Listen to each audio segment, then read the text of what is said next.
e depois me comprometo a enviar para vocês as 10 consequências, os 10 benefícios da ressurreição. Vamos lá, voltando. Qual é a perguntinha principal? É essa aqui, ó. Por quê?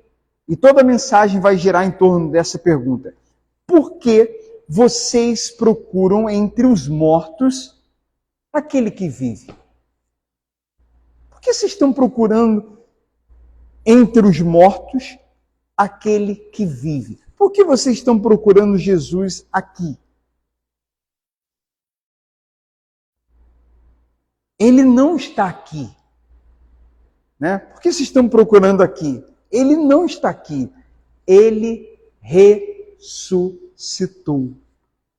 Gente, desse momento em diante, existem alguns pontos na Bíblia que são os principais, porque eles dividem muito, antes e depois, a história. E nenhum outro momento é tão importante como esse. Nós temos o momento da criação, nós temos a queda de Adão e Eva, ali o pecado entra, ali a natureza humana é corrompida, ali, a partir dali o homem tende ao pecado, tende ao errado, ali há uma forte inclinação, a partir dali há uma forte inclinação ao mal. Ali a morte entra no mundo. O salário, diz a Bíblia, o salário do pecado é a morte. Lá em Romanos, em várias passagens, e no Evangelho, a gente vê que o ser humano estava morto nos seus delitos e pecados. Vocês entendem quando você ouve que nós estávamos mortos? Por causa do pecado, desde Adão. Nós nascemos, espiritualmente, biblicamente, nós já nascemos no pecado. Nós nascemos com essa natureza humana, como eu disse, corrompida, inclinada ao mal. Foi abalada a relação de Deus com o homem, da criatura com o Criador. Houve um abalo, houve uma desconexão. A internet estava ótima. Ali no Éden, no jardim, a internet estava excelente. E de repente, quando o homem se deixa levar pelo que a serpente falou, e ele, autossuficiente, peca, desobedece a Deus, aí a gente passou a ter um problema na internet terrível. Às vezes entra, às vezes não entra, às vezes pega, às vezes não pega. Várias vezes o sinal não pega, e às vezes pega, mas o sinal nunca mais foi o mesmo. Porque o sinal era top demais. Era Deus com Adão e Eva e visitando a criação todo dia. Era tudo perfeito, havia uma harmonia, havia um acesso, havia uma relação. Lembra, Deus é um Deus relacional. Deus é um Deus relacional. Deus, pessoal, é um Deus relacional. Deus é um Deus relacional. Então Deus se relacionava na aviação do dia, ali à tardinha, Deus ele passava pelo jardim, sabe? Estava tudo perfeito. Ele criou, lembra em Gênesis? Ele criou tudo e disse, está tudo bom. Ele viu que a criação era boa. Agora, quando houve a desobediência, a internet começou a ficar muito ruim. Nunca mais a internet foi a mesma. A conexão do homem com Deus nunca mais foi a mesma. No Antigo Testamento, as pessoas não tinham o Espírito Santo, exceto uma ou outra pessoa que Deus escolhia. Um rei, o profeta, era um ou outro ali, pontualmente tinha a presença de Deus.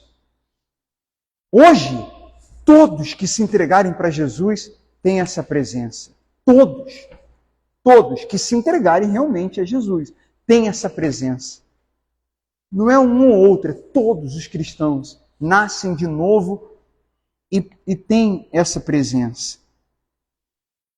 A partir da ressurreição. Esse já é um benefício da ressurreição. Vocês estão comigo aqui, gente? Estão comigo aqui? Por exemplo, quando Jesus ele ressuscita e aparece, esse Jesus que ressuscita é o mesmo, mas ele está diferente. Ele atravessa paredes. Diz aqui a Bíblia, se você vê lá no Evangelho, que os discípulos eles ficaram com muito medo,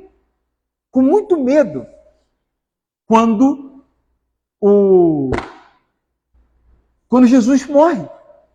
Medo de ser pego também, de fazer a mesma coisa com eles, de levarem eles para a cruz. Eles estavam com medo. E eles entraram numa casa e fecharam a porta e ficaram lá dentro com medo. Mas os discípulos com medo, o pastor Marcelo, os discípulos com medo depois de 3 anos com Jesus? Sim, esses discípulos estavam com Jesus 3 anos, mas foi só depois que Jesus ressuscitou que ele soprou o Espírito Santo. Eles estavam com Jesus há 3 anos, mas eles não tinham ainda o Espírito Santo neles. Eles tinham Jesus do lado. Até caminharam com Jesus. Poxa, que honra, que privilégio. Mas era do lado. É depois que Jesus sopra o Espírito Santo, assim que ressuscita, que eles passam a ter o Espírito Santo. Nenhum deles, dos 12, Judas já foi.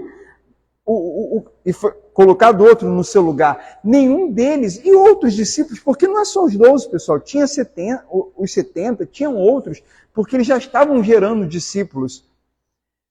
Nenhum deles, depois do Espírito Santo, foram os mesmos. Nenhum deles foram os mesmos. Nenhum. O Pedro que negou, o Pedro que se acovardou, o Pedro impulsivo, o Pedro descontrolado às vezes, o Pedro impaciente, o Pedro meio estourado, esse Pedro mudou completamente. Mudou completamente. Esse Pedro que negou 3 vezes, esse Pedro, ele, depois do Espírito Santo, ele podia vir todo mundo na face da terra falar, e aí, tu é de Jesus? E ele ia falar, eu sou. Ele mudou completamente. Aquele Pedro que negou já não era mais o mesmo. Ele enfrentava qualquer um e qualquer pessoa e qualquer coisa. A gente vê isso no Evangelho. Eles estavam na casa, cheios de medo, reunidos, a porta fechada. Quem entra na casa? Jesus. Entrou como, gente? É porque quando ele ressuscita já é Espírito. E esse Espírito, esse Cristo, ele atravessa paredes. Ele entra em casas sem janela e porta está aberta. É Jesus ressurreto, é o Espírito Santo. E essa tara que muita gente tem com o Antigo Testamento, não dá para entender. Aliás, dá para entender, porque não lê o Evangelho, não mergulha, como outrora eu também não mergulhava. Porque quem mergulha no Evangelho, você não vai ficar, você vai ficar fascinado pelo Evangelho, e não pelo Antigo Testamento. E você vai entender que o Antigo Testamento apontava para tudo aquilo que estava acontecendo nos Evangelhos. Porque, você vê, nem todos tinham o Espírito Santo. Hoje, todos que se entregam para Jesus podem ter. Vou te dar outro exemplo. Páscoa. Vamos falar da Páscoa. Estão comigo? Estão comigo? Levanta a mão assim, faz assim, quem está dormindo. Então acorda aí, gente. Acorda aí, acorda aí. Pessoal, você que está em casa, acorda! Olha só. Eles fizeram a Páscoa. A Páscoa significa o passar por cima. Quando as pragas no Egito, quando foi a praga da morte dos primogênitos, a praga de morte. Vem comigo. Vida, morte, vida, morte, vida, morte. Aquela praga ali, para matar os primogênitos, Deus fala com Moisés, e aqueles que creem no que Moisés, o mensageiro de Deus, falou, aqueles que criam em Deus, aqueles que obedeceram, aqueles que tinham um coração aberto e humilde, o que eles fizeram? Fizeram o que foi falado. Prepara um cordeiro, faz lá a refeição, vocês vão comer esse cordeiro, não sobra nada, dá para os vizinhos, dá para outro, mas não pode sobrar. Vocês vão se reunir, vão comer esse cordeiro com sangue. Vão passar onde? Na porta da casa ali, no portal. O anjo da morte, ele vai, na casa que tiver marcada, ele vai passar. A casa que tiver marcada com o sangue do cordeiro que lá em Apocalipse fala que esse cordeiro já foi crucificado desde a fundação do mundo. Então Jesus não é um plano B, não é uma ideia que Deus tem do nada. Deixa eu ir, o que eu vou fazer?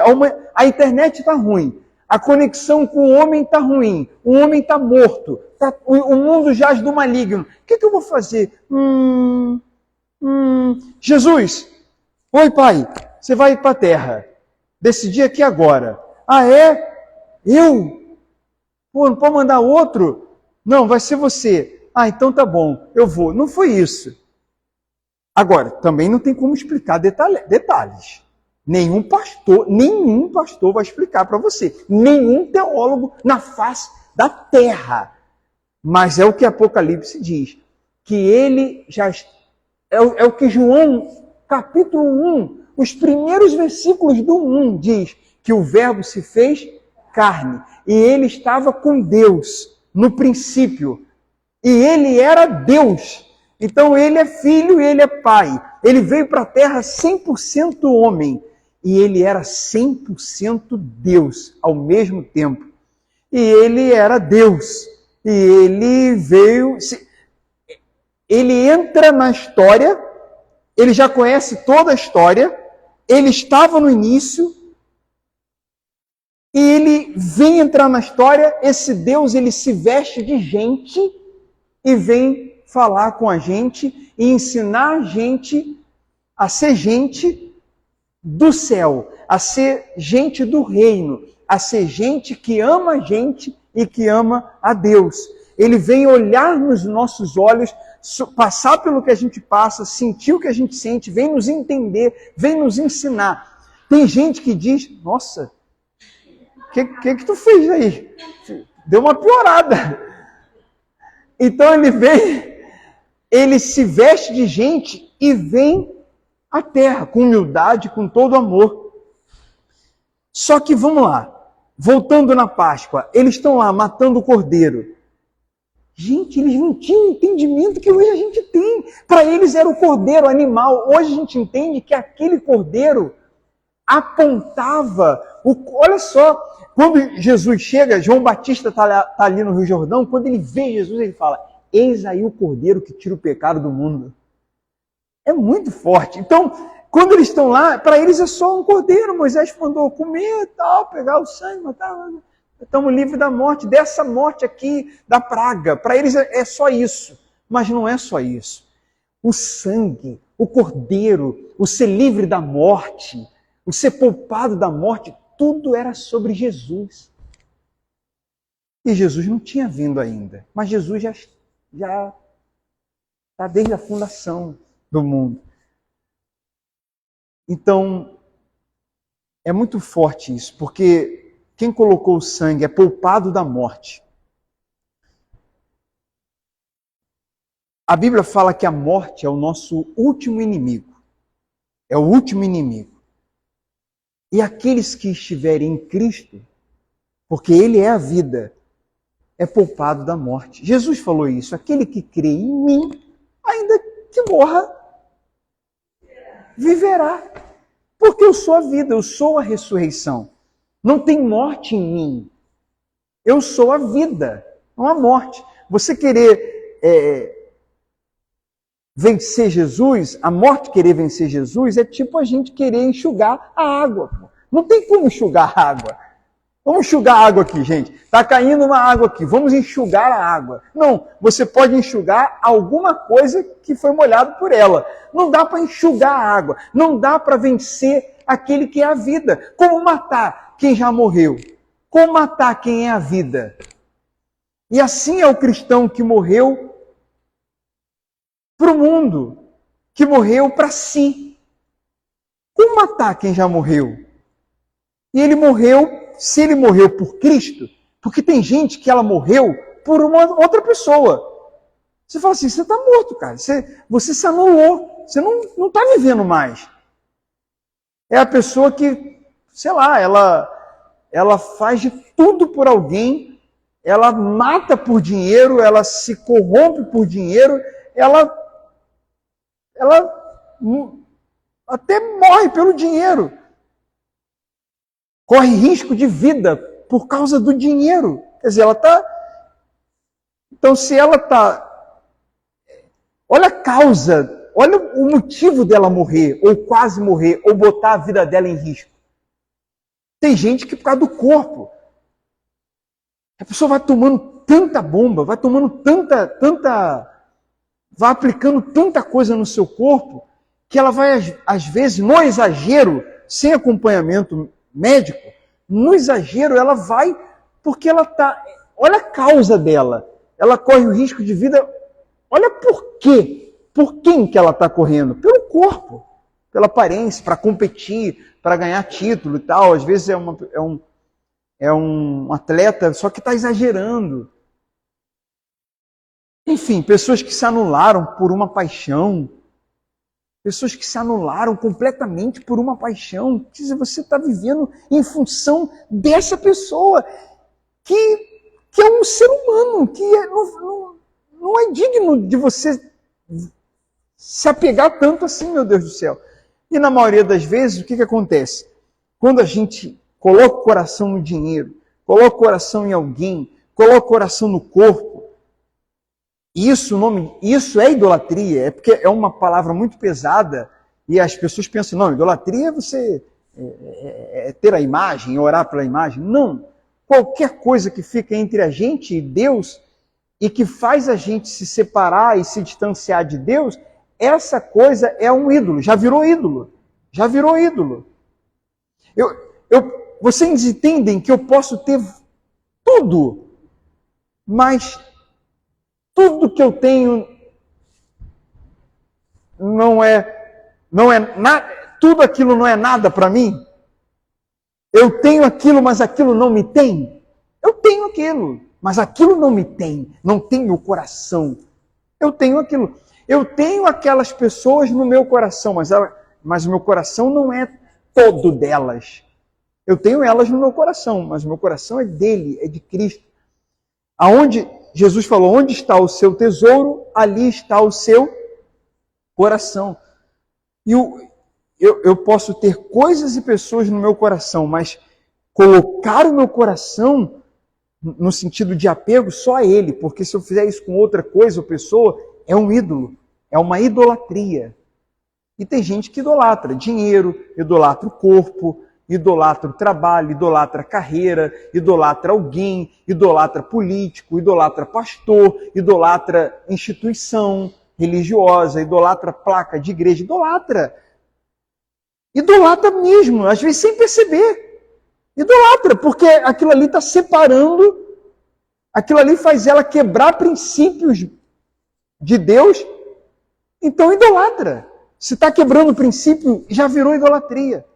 Se está quebrando o princípio, se está exagerado demais, se lhe faz mal, se lhe faz brigar com outras, com pessoas próximas e amáveis e queridas, já virou idolatria. Se está brigando, já virou idolatria. Se o dinheiro fica me fazendo brigar com o Michele, já virou idolatria, porque, meu Deus, como pode? Se está me afastando de Deus, se está me esfriando espiritualmente, me afastando, já virou idolatria. Se idolatria política, a gente viu um monte recentemente, porque a gente via gente de irmãos em Cristo brigando, se atacando. Idolatria, virou idolatria. Deixou de ser uma opinião, um pensamento, uma preferência e um direito de cidadão. Virou idolatria, em plena igreja evangélica. O que mais a gente viu foi idolatria nas igrejas. Idolatria, foi feio, foi ridículo, foi horrível, e Deus se entristeceu muito com o que a gente viu nesses últimos tempos. Gente brigando mesmo, ficando com raiva, levando para o pessoal. por gente que nem te conhece, que nem conhece a gente. Tu já almoçou com algum dos dois candidatos? Eu nunca almocei, nunca comi com eles, nunca tomei um café com eles. Não faço a mínima ideia, no fundo, de quem eles são. Nenhum dos dois. Nenhum dos dois. Sei quem é vocês aqui, que eu conheço ou estou conhecendo, já comemos, já tomamos café, a gente está se conhecendo. E por pessoas que eu conheço, algumas eu ponho minha mão no fogo. Por gente que eu não conheço. Tá doido, rapaz? Tá doido? Eu, hein? E assim é a torcida. Hoje está tendo aí um jogo, não sei quanto tá, só deu para assistir 10 minutos, não deu para assistir mais nada dos 10 minutos. Não sei quando vai terminar, mas independente. Hã? Meu Deus do céu! Vamos focar no Evangelho, porque o Evangelho é a boa notícia. Essa aí é a péssima notícia. Vamos focar na boa notícia. Meu Deus, hoje o senhor vai embora, chamado Vitor Pereira. Hoje não dá mais. Mas voltando aqui ao Evangelho. Gente que sai do estádio e vai brigar. Meu Deus, vai brigar. O cara do Internacional, vocês viram? Ele entrou com uma criança, quem viu? Ele entrou no campo com a filha para chutar o jogador. O cara pôs em risco a filha. Tá doido? Isso é surreal, isso é bizarro, isso não existe. Isso aí é idolatria. Isso é idolatria. Mas voltando. O nosso coração deve ser daquele que é a vida, que deu a vida por nós, que nos amou. Como a gente orou no início. Esse amor está disponível, poxa. Se abre. Se abre. Semana passada eu falei, né? Eu narrei a canção, a letra. Olha, é Jesus falando, sempre te amei demais. Marli, eu sempre te amei demais. Rosana, eu sempre quis ficar junto de você. Eu vim para a conexão voltar. Jesus é aquele que faz a conexão voltar, que faz a internet ficar melhor do que quando era lá no Éden. A internet não volta a ficar daquele jeito que estava a melhor internet do mundo. Fica melhor ainda quando Jesus vem. A Bíblia chama de o primeiro Adão e o segundo Adão, Jesus. Vocês entendem que nós herdamos a culpa e todos os malefícios do pecado de Adão? Porque a gente é descendência. Mas você também entende que porque já teve gente que reagiu assim, pera lá, não foi eu que comi do fruto. O que tem a ver com isso? Por que eu passei a viver em morte? E por que eu me distanciei de Deus? Por que eu sofro as consequências? Porque vocês já leram Gênesis, gente? Com calma. Você sabe que a dor de parto, o homem tem que ralar muito para trabalhar, tudo isso vem do pecado de Adão e Eva. Vocês entendem isso? Foi as consequências do pecado. Abalou o mundo, abalou a relação do ser humano com o outro, entrou inveja. Você vê que Gênesis 3 é o pecado. Gênesis 4, os outros já é o irmão matando o outro. Já é Caim matando Abel. Entrou a desgraça. A coisa ficou terrível, a internet complicou. Aí Jesus vem colocar as coisas em ordem. Vem fazer a internet ficar melhor ainda. Porque aí tem gente que fala, mas não foi eu que comi. Eu não sou Adão. Por que eu herdei? Eu não estava lá. Sim, mas é descendência. Jesus, a mesma coisa. Não foi você, não foi eu que foi para a cruz. Mas a gente tem os benefícios do que ele fez. Ele conserta. O segundo Adão. Ele conserta. É muito bacana isso. Então, a Páscoa que eles fizeram lá apontava para Cristo. Apontava para Jesus. Gente, o mundo jaz do maligno. E se a pessoa não se rende a Jesus, a internet dela ainda está ruim. Ela ainda está morta.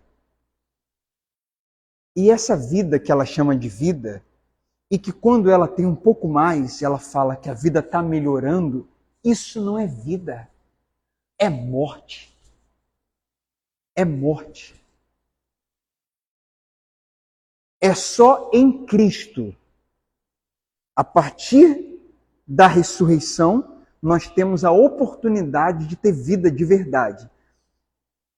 E quando eu creio nessa ressurreição, creio nesse Jesus ressurreto, reconheço tudo que ele fez por mim, todo o amor que ele manifestou por mim, e eu quero ele, quero aprender, quero caminhar, quero voltar, quero entender isso mais. Eu quero, eu vou caminhar, eu me entrego. Então, a oportunidade de ter vida foi a partir da ressurreição, mas eu ter essa vida na prática, eu viver a verdadeira vida, é quando eu me entrego para o Jesus ressurreto. Ele ressuscitou. Não basta eu saber que ele ressuscitou, cantar que ele vive e dizer que ele é Senhor e que ele é a vida. Ele precisa ser o meu Senhor, o meu Jesus, o meu primeiro amor, o seu, para que você possa ter vida, você se conectar à vida e sair daquela condição de morte. Aí as pessoas, por não entenderem isso, porque vocês estão entendendo que a vida é uma pessoa? Fala comigo aí 3 vezes isso. A vida é uma pessoa. Vai, de novo. A vida é uma... Mais uma vez. Qual é o nome dessa pessoa? Jesus. Ele diz, eu sou o caminho, a verdade e a vida. Eu sou a vida. Eu sou a vida. Eu sou a vida. A vida é uma pessoa. Aí a pessoa sem Cristo, ou sem comunhão com Cristo, sem se relacionar com Cristo, ela vai para as Maldivas, para o Caribe, para Fernando de Noronha, ou para qualquer lugar. E ela está na piscina, está na areia, está na praia, está curtindo. O lugar é top. Top. Um sonho está sendo realizado. Aí ela fala assim, ou alguém fala para ela, tira foto aí, tira selfie aí, filma aí. Ou então ela comenta com um amigo, cara, fala aí, o que ela fala? Isso é que é vida. Ou alguém fala assim, que vidão, hein? Que vidão, hein? Ou alguém comenta, cara, que vida, hein? Só que se essa pessoa não estiver conectada com a pessoa que é a vida, Jesus, ali no Caribe, pessoal, nas Maldivas, ela está vivendo, na verdade, a morte. Ela está morta. É morte. É morte. Não dá nem para dizer, né? Ela está vivendo a morte. Não está vivendo. Ela está morta. Espiritualmente falando, ela está morta.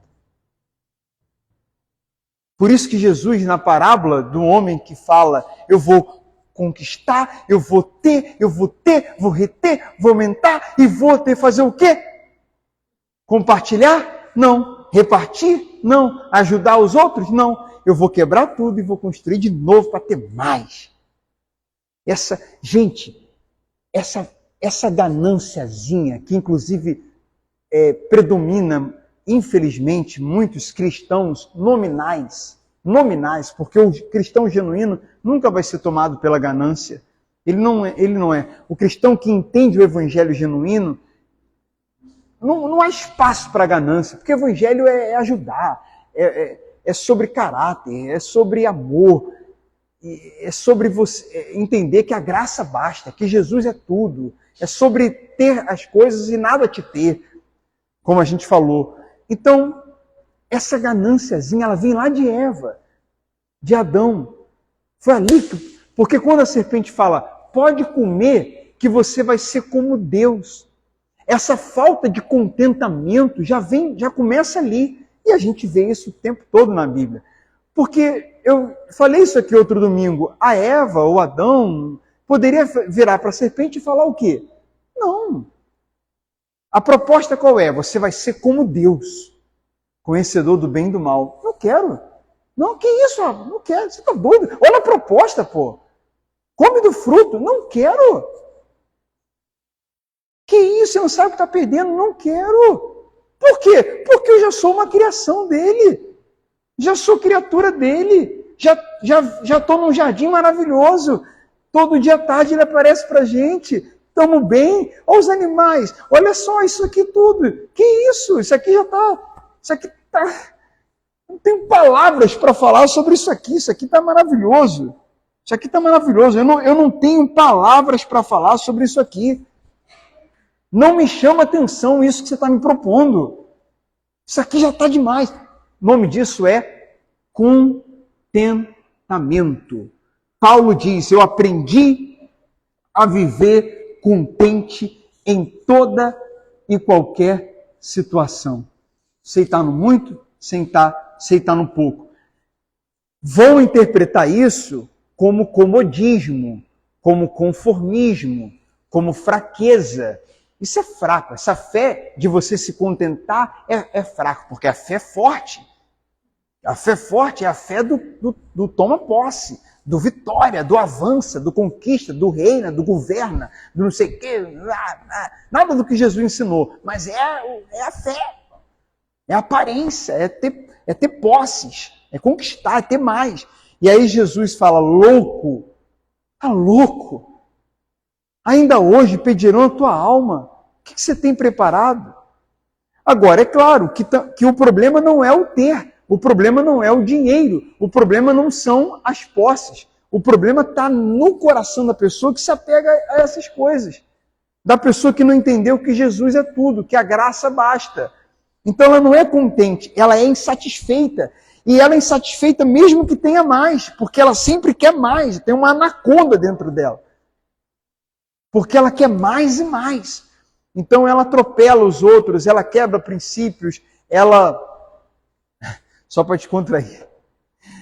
Ela atropela os outros, ela quebra princípios, ela pula etapas, ela tem pressa, ela, enfim, não respeita o tempo, não tem paciência, porque falta contentamento. Falta contentamento. Sabe, gente, esse ensino do contentamento não é para a pessoa que tem pouco se sentir bem do lado da que tem muito. Ah, é bom ouvir isso sobre contentamento, que aí eu me sinto bem, porque, poxa, essa pessoa tem tanto e eu tenho pouco. Não é isso. É para a pessoa ela entender que não é sobre ter, é sobre ser. É sobre ela ter vida, é sobre ela viver de verdade, é sobre ela ter Jesus. Se tem Jesus, tem tudo. Essa pessoa que tem pouco materialmente, se tem Jesus, tem tudo. E aquela pessoa que tem muito economicamente, que não é um problema, que não é o pecado, se não houver idolatria, apego e tudo mais, essa pessoa que tem muito, ela também precisa entender que ela não tem vida ou vida feliz por causa do muito que ela tem. Ela tem vida se ela tiver Jesus.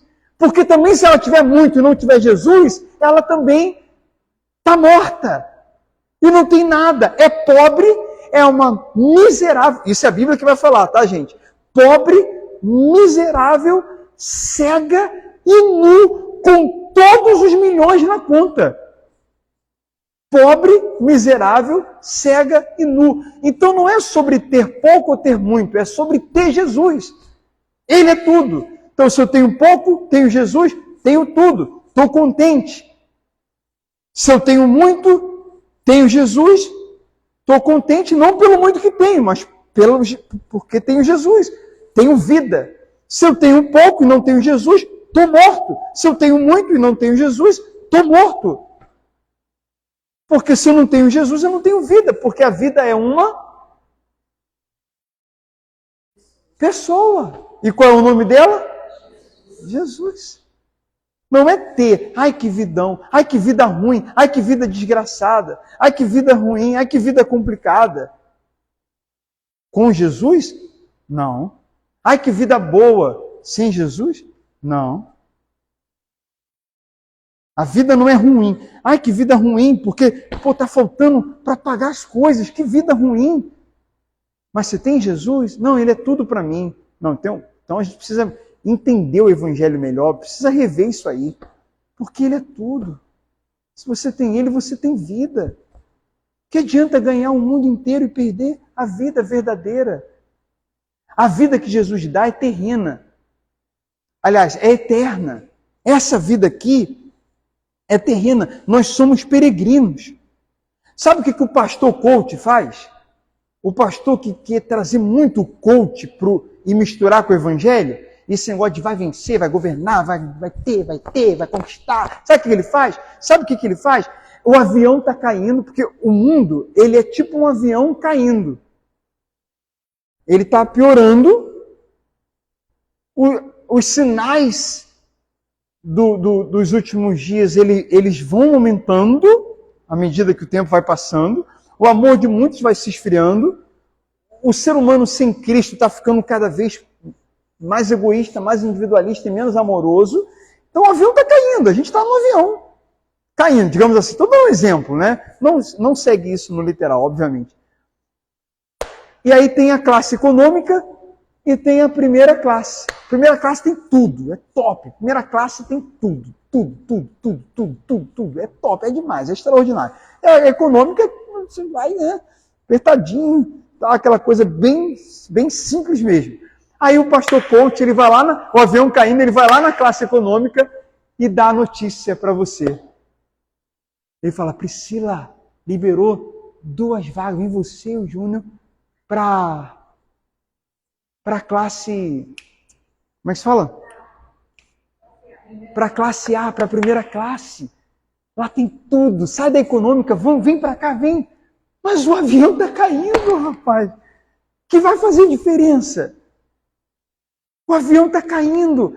Então essa coisa de vem ser feliz, pare de sofrer, vem ter muito, vem tomar posse da sua bênção. O avião está caindo. Eu preciso ouvir, o que eu preciso fazer? Me arrepender, me entregar. A mensagem é outra. A mensagem não é essa. A mensagem não é venha ter mais. Porque o avião está caindo. A vida de um homem não consiste nos bens que ele possui. Isso não é vida. A vida é uma pessoa. A vida é uma pessoa que nos dá a vida eterna. A vida é uma eternidade. Deus é eterno. O que é finito? Tem início e fim.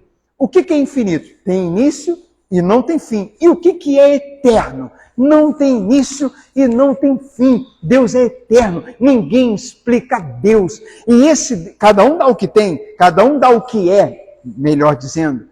Dá o que é e o que tem. E ele é o único eterno. Então ele dá o quê? A vida eterna. Não tem outro caminho para se ter vida eterna. Eu sou o caminho, a verdade e a vida. Não tem o 1, 2, 3, 4. É o, letra o caminho, a vida, a eternidade. O avião está caindo, pessoal. Não significa que você não possa ter uma vida melhor. Não significa que você não possa ter, bênçãos. As demais coisas são acrescentadas. Não dá para tirar isso. Só que são acrescentadas. O pai abençoa o seu filho. O pai sabe quem é quem está preparado para ter mais. E mesmo assim, como a gente sempre fala, a pessoa precisa fazer a sua parte, trabalhar, lutar, se especializar, estudar, e, enfim, plantar para colher. Mas o pai abençoa, o pai potencializa, o pai cria situações, o pai coloca a gente no nosso caminho, esse pai abre portas quando tem que abrir. Sim, esse pai faz milagres. Só que não é sobre isso. Gente, se eu faço um domingo de Páscoa, ressurreição, e falo para vocês, vem para o culto, que a área da tua vida que está morta vai ressuscitar. Vem para o culto da ressurreição, porque se a tua vida financeira está morta, ela vai ressuscitar. Eu estou pegando a mensagem da ressurreição, que é imensa, e estou tornando ela do tamanho de uma poeira. Eu estou pegando algo espiritual, profundo e grande, tornando em algo carnal, materialista e pequeno. É isso que estão fazendo com o Evangelho, é isso que estão fazendo com Jesus, com a graça, com a cruz, e estão fazendo isso até com a ressurreição. Vai ressuscitar o que está morto na tua vida. O problema vai ser resolvido. Não é isso, Jesus não veio isso. embora Ele abençoe, como eu disse, mas não é sobre isso, pois. É sobre nos tirar de um estado de morte. É sobre a gente sair da morte, iludidos, pensando que é vida. Por melhor que essa vida aparentemente esteja, é morte se não está ligado a Ele. Então Ele vem nos dar boa notícia. A pregação completa do Evangelho, para a gente orar, é quando você fala da má notícia e fala da boa. Você joga a real, que é não é má notícia, é a realidade. Você fala a verdade, mas vem com a boa notícia. Tem salvação, tem perdão, se arrepender, Jesus, vida eterna, Ele te ama, Ele te quer, Ele te chama. Se a pregação for só falando da realidade, que a realidade sim, a realidade é dura. Estamos mortos, a internet está ruim, não tinha jeito pra gente, precisa se arrepender, se você está fora de Cristo, você está morto. A realidade é essa.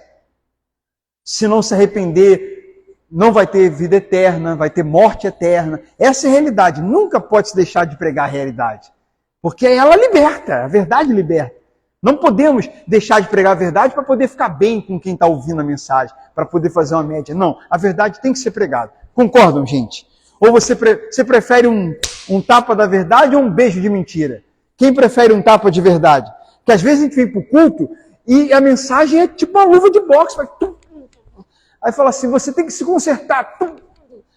Quem sabe você ainda faz isso. Às vezes a gente toma umas pauladas no culto, mas é melhor umas pauladas de verdade e de amor do que assim, carinho e assim o avião está caindo. A gente vai viver aonde eternamente? Porque aqui a gente já sabe que é 70 anos, 50, 40, 30 e pouco, 80. Minha avó está com 99, fez 99 20 ontem. Mas é raro já, é raro. É uma outra pessoa que a gente fica sabendo. 99, 103, 102, 105, já está raro. É ou não é? Já está raro. É uma raridade. Então isso aqui vai acabar.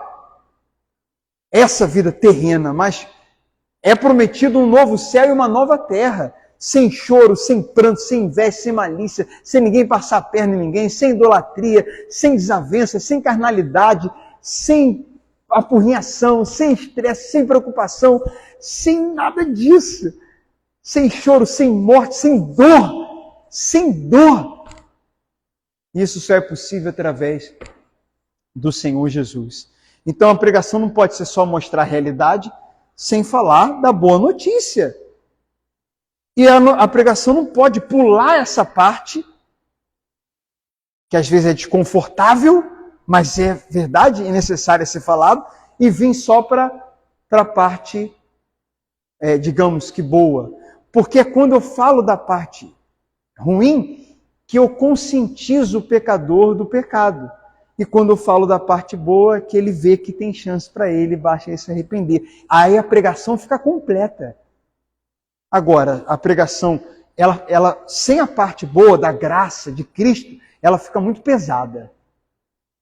E se for só essa aqui, ela fica... Não, ela também fica incompleta. Fica a pregação ursinho puff.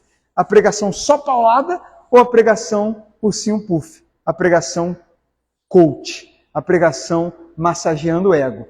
Então, você precisa pregar o evangelho, porque ele não é só paulada e não massageia ego. Ele é a verdade com muito amor. Com muito amor. O amor está disponível. O amor, ele ressuscitou. Podemos ter vida eterna, pessoal. Não importa o passado, o que fez ou deixou de fazer. O sangue dele lava tudo. E não fica nada. E não tem condenação. E ninguém pode apontar dedo de nada. Porque ele te livra e te defende. Porque ele quem poderia apontar não aponta. Ele falou, cadê as pedras? Joga aí a primeira. Joga aí a primeira. Cadê? Aí todo mundo jogando a pedra no chão. Depois ele foi lá falar com ela. Mulher, cadê os teus acusadores? Ela, não sei. Ele falou, ninguém te condenou? Ela falou, não. Ele falou, nem eu te condeno. Mas depois ele fala, vai e não peques mais. Fica comigo, se conserta, vamos caminhar.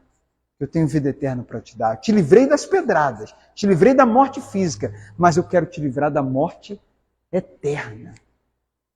Não só da física. Então caminha comigo, não peca mais não, não adultera mais não, não faz mais isso aí não. Mas você tem meu perdão, você tem minha graça. Tem pedra não, vou te jogar pedra não. Fique de pé, por favor, gente.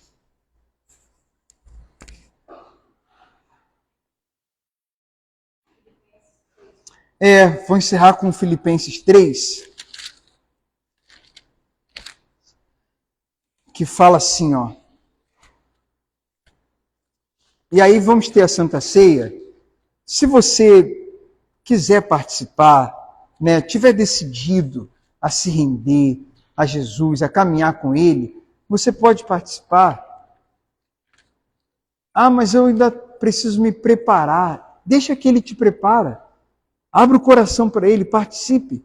Tome a sua decisão, se for o caso, e deixa que Ele te prepara. Preparado a gente não vai estar, não. É Ele que vai nos mudando. Não espere estar apto, super apto. Apto está o decidido, a pessoa arrependida, ela está apta. Ah, mas eu estou muito sujo. Ah, mas é isso mesmo, o sangue dele vai te lavar. Você quer mudar? Quer um novo caminho? Quero. Então vem, ceia e deixa ele te lavar, deixa ele te mudar. Então, mas aí que está. Eu entendo que ele lava, que ele muda, que ele perdoa, mas eu não estou ainda seguro dessa decisão. Aí, tudo bem, aí você ora e ao estar decidido, você, numa próxima Santa Ceia, você participa. Mas isso é muito pessoal e quem tem que falar com você é Deus e a sua consciência. Aqui no capítulo 3, versículo 7, Paulo vai falar assim: pensava que essas coisas eram valiosas, e ele está se referindo à lei, a um monte de coisas, mas agora as considero insignificantes, e tudo que ele era antes, né? Por causa de Cristo. Filipenses 3, versículo 7.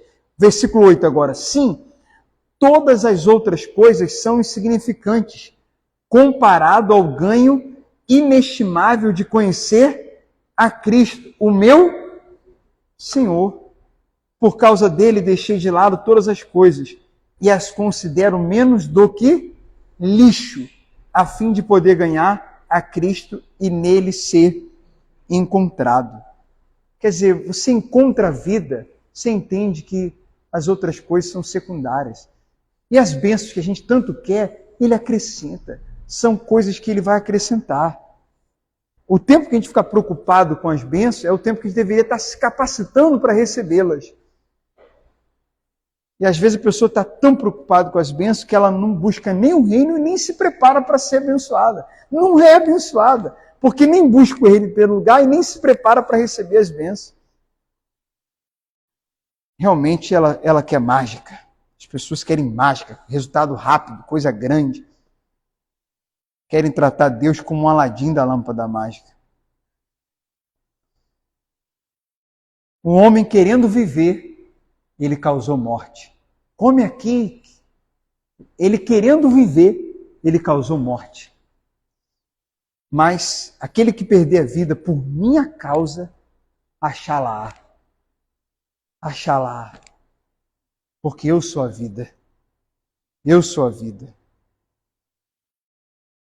Eu sou a vida.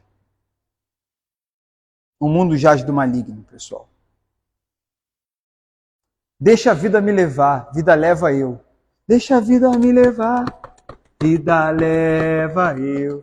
Deixa a vida me levar, vida leva eu. Essa música é boa ou ruim? Depende. Se a vida é uma pessoa e o nome dessa pessoa é Jesus, deixa Jesus me levar, Jesus leva eu. Tá vendo como a música agora ficou boa? Ela era ruim, mas agora ela ficou boa, porque a vida é uma pessoa. Que vida que está falando? Essa aqui? Essa aqui. Deixar ela levar, essa acaba. Essa essa tem muita ilusão. Agora, se for Jesus, deixa-me levar. Vida leva eu. Nunca pensei que essa música poderia ficar boa. E não é que ficou? Por tudo que Deus me deu. Olha aí, ó. A gente ressignifica o Natal, a gente ressignifica a Páscoa e a gente ressignifica até uma música do Zeca Pagodinho. Rapaz, olha a força que tem a ressignificação. Vamos orar então, gente. E vamos valorizar o que é eterno, a vida, o que Jesus fez na cruz. Ele está vivo. Ele está vivo. Vamos valorizar isso. Quando a gente não valoriza isso, a gente acaba valorizando o contrário disso. Se eu não valorizo a vida eterna, eu vou valorizar a terrena. Eu sempre valorizo o contrário daquilo que eu não valorizo. Então, se eu não valorizar a vida eterna, eu vou valorizar a vida terrena. Se eu não valorizar Cristo, eu vou acabar valorizando o mundo. Se eu não valorizar o Espírito de Deus, eu vou acabar valorizando a minha carne. Então, o que a gente está valorizando? O que a gente está valorizando? Para onde a gente está caminhando, gente? Porque o avião está caindo. Espírito Santo, em nome de Jesus, Senhor. Não é que a gente vai ser alienado, não é que nós seremos bitolados. Amém, amém. Desculpa, abre os olhos, só mais uma coisinha. Ninguém aqui é bitolado, fanático não, pessoal. Se você tiver que ir para as Maldivas, se você tiver condições, vá. Se você vai ter condição de viajar para outros países, vá. Ter coisas com qualidade, tenha. Sendo da vontade de Deus, sem quebrar princípios, sem se apegar a essas coisas, entendendo que você, vivendo a vida terrena, mas numa perspectiva, numa mentalidade, com uma visão e uma cabeça de vida eterna, você está aqui sabendo que você é um peregrino. Tudo bem, está tudo bem. Você acha que Deus não se agrada de você, numa pousada, de ver um filho dele feliz, uma filha dele viajando? Ele se agrada, ele é pai, rapaz. Ele só não se agrada quando você pensa que isso é vida. Porque vida é ele. Agora, se você tem ele, e aí curte de algumas coisas dessa vida, está tudo bem. Porque você está curtindo aquilo que o teu pai, com graça, está te proporcionando. Desfruta da mesa do teu pai. Desfruta do banquete que o teu pai está te dando. Não fica com medo, não é pecado. Ai, meu Deus, eu estou fazendo essa viagem aqui, ela é muito cara. Será que eu sou avarento e ganancioso? Não! Ele conhece teu coração. Bem, espero que não. Mas se você não é, e ele é tudo para você, você só está curtindo aquilo ali, mas sabe que aquilo ali não é tudo, e você sabe que daqui a pouco é hora de voltar para casa e pagar boleto e trabalhar, e tem uma vida eterna para viver. É só um momento que o teu pai está te agraciando para ter. Curte, pô, aproveita. Então, não é sobre não ter as coisas, é sobre ter a vida, Jesus. E você, as outras coisas a serem acrescentadas, e você curtir, vibrar, agradecer a Ele por elas. Mas se também não tê-las, não é o fim do mundo, porque você já tem tudo. Não é motivo para você se entristecer, nem se comparar com quem tem mais ou tem maior. Não faça isso. Se você fizer isso, você ainda não entendeu Jesus, cruz, evangelho, ressurreição, graça. Não entendeu nada. Espírito Santo,